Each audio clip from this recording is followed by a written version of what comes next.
Hey, what's up? DFS Rico coming at you with my picks and insight for this LPL LCK 6-game slate on Thursday, April 3rd. Before I get started, if you can like, subscribe, and comment at the end of the video if you have any questions. But, alright, just getting started. I'm going to run through the teams, my favorites, and maybe some upsets that I'm looking at, and then I'll run through players I would include on my stacks for specific teams. So, up top we got Invictus at 6.2k. Playing versus V5, one of the worst teams in the league. I think they're the worst team as far as record. They've only won one game out of 21 games, and that's not a match. That's just one game. Which is, if you didn't know, they play best out of 3. And then you got T1, and you got Gen G versus SB, EDG over DMO, E-Star over RNG, DWG over and Freak of Freaks. Those are the 6 favorites, and as of right now, I'm probably leaning towards just playing the 6 favorites. But if I was looking at GPPs or somewhere to be different, RNG can beat E-Star. E-Star did just lose to Vici Gaming the night before, and then RNG has been playing good. They're on a 3-game winning streak. They've played some decent teams with EDG and JDG in that win streak, but V5 is terrible as well, obviously. But they've been playing pretty solid the last couple games. RNG can upset E-Star, depending how E-Star bounces back after that loss. They were playing so good all season. They lost to Vici Gaming, so we'll see how they bounce back. If anything, this is probably the chance to jump on it, just since we don't know how they'll bounce back. And then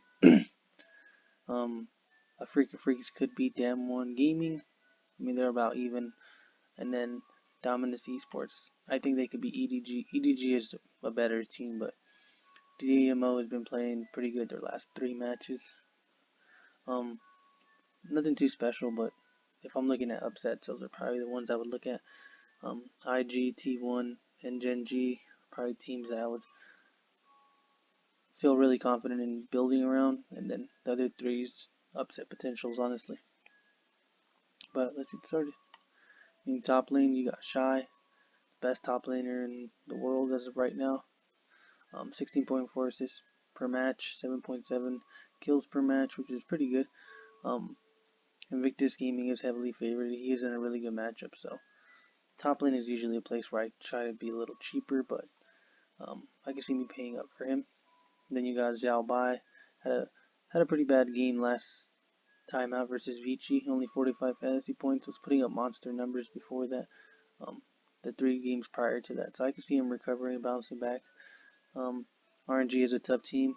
I do expect it to be a 3-game series, so can mean more kill potential and assist potential depending on how he's playing that game. Then, kinda, if I am playing T1, the LCK guys aren't usually too special, but if I am building around T1 or just including one guy in there, it'd probably be Kana out of any player on that team. For 7k, he's been playing really good all season, honestly. Constant about 80 points in victories. Scrolling down, nothing wrong with Rascal. Nagori for DWG is pretty cheap, and I do expect him to win, so he could have a fairly decent game. Xiao Bai is the best top laner on the slate, as far as upside, in my opinion, but he is in a tough matchup, like I mentioned. And then junglers, you got Wii at 8k, which is expensive for a jungler, but with good reason. He has had 130 point upside a couple times this season. 80 points in the loss last timeout. It's just really aggressive jungler. If you watch him play, he's really active. 28 assists per game per match, 6.8 assists per game. Really good jungler, honestly. If you watch him play, you'll see how active he is and how involved he is. He has top 3 kill participation out of any position in the league, which is really good for a jungler. And then you got Leon for Invictus Gaming. He's been playing pretty good. Nothing too crazy, but he's a solid play. Kuz for T1. Did get benched a couple games ago, but came back versus Genji. Played pretty solid, honestly.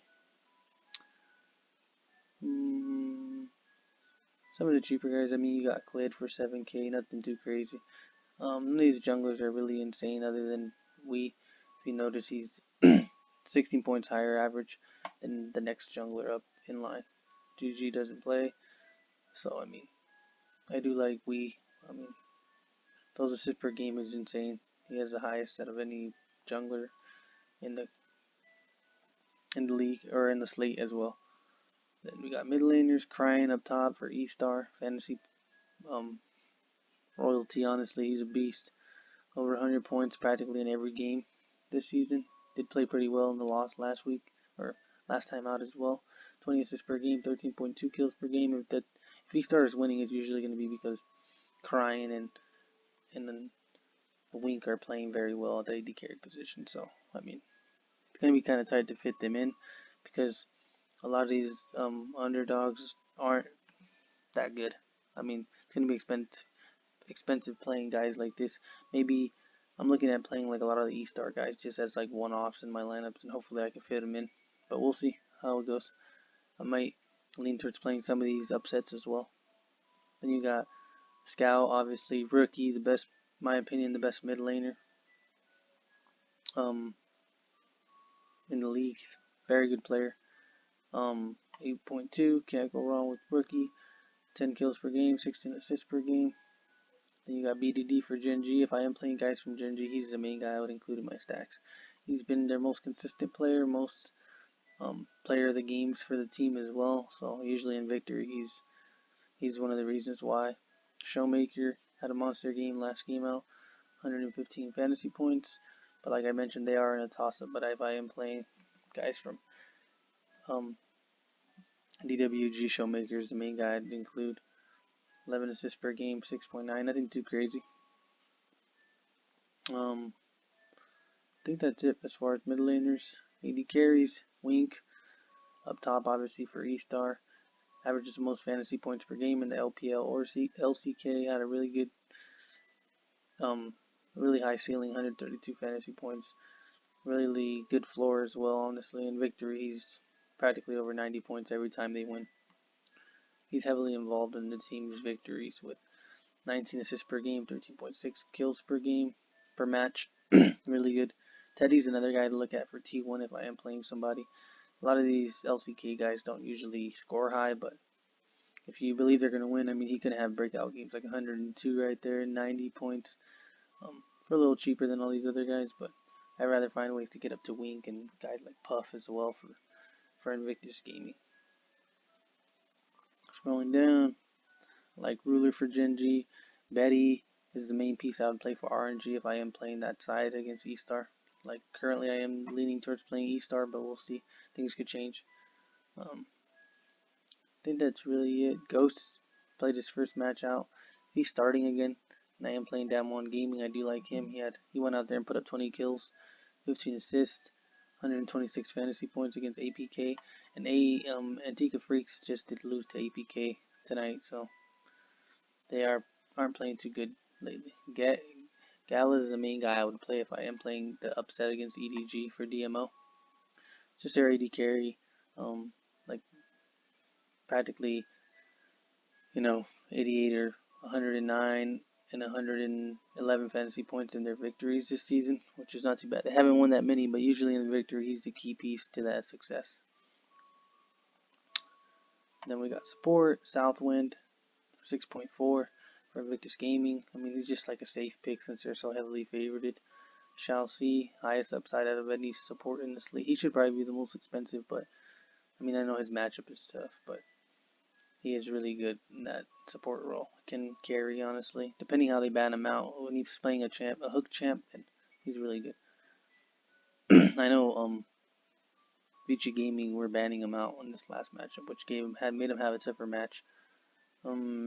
Effort for T1, I do like him as well if I am playing guys from T1. And Life, nice little cheap play for Genji if you are going to go that way. And then Burial, for DWG, solid as well. Had an 89 point fantasy game last game. has decent upside, but a really low floor. And you just don't know how this matchup's going to go, honestly. But I am leaning towards DWG right now. And I think that about wraps it up. Try to fit one-off E-Star guys is what I'm going to be looking at. Stacking an LPL team with an LCK team, since LCK guys are usually a little cheaper. Don't want to do double LCK because the LPL is usually very active and a lot more kills and a lot more assists and a lot more deaths. So it means there's a lot more action going on. The LCK players usually a lot more safe and conservative. But I think that's it. Invictus Gaming, T1, Gen G, EDG, E-Star, and Dam1 are the way I'm going as of right now. If you're looking for upsets, like I mentioned, the Freak of Freaks, RNG, and Dominus is the way I would look if I am looking for upsets or GPPs. Thanks for watching. Thanks for tuning in. Like, comment, subscribe. Ask any questions. I always get back to you guys. Thank you.